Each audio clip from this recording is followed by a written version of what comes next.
সব মোহনবাগানের কাছেই আবেগের, আমার কাছে একটু বেশি আবেগের, কারণ আমার সৌভাগ্য যে আজকে আমাদের মোহনবাগানের শ্রেষ্ঠ উপহারটা আজকে আমরা আমাদের টুটু বোসকে দিতে পারবো, যিনি আমার বাবা।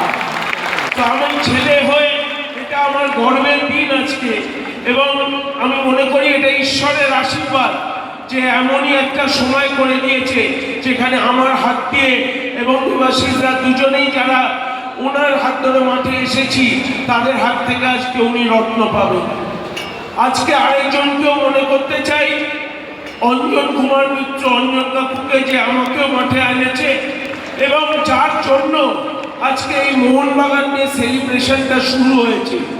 এটা অঞ্জন কাকুর কথা ছিল যে ভারতীয় ফুটবল 1911 জন্মেছে, মোহনবাগান 1889-তে জন্মগ্রহণ করলেও আমাদের পরিচয় 1911। তো সেই দিনকে আজকে, সেই দিনে আজকে তাকে আমরা স্মরণ করি।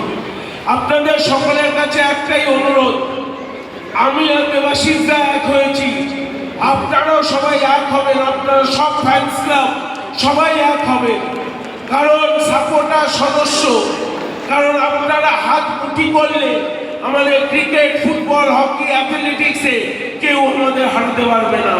আপনাদের পারফরমেন্স, আপনাদের প্রার্থনা আর আপনাদের জোর আমাদের আগামী দিনে এগিয়ে নিয়ে যাবে। সবাই ভালো থাকবেন, সুস্থ থাকবেন। জয় মোহনবাগান।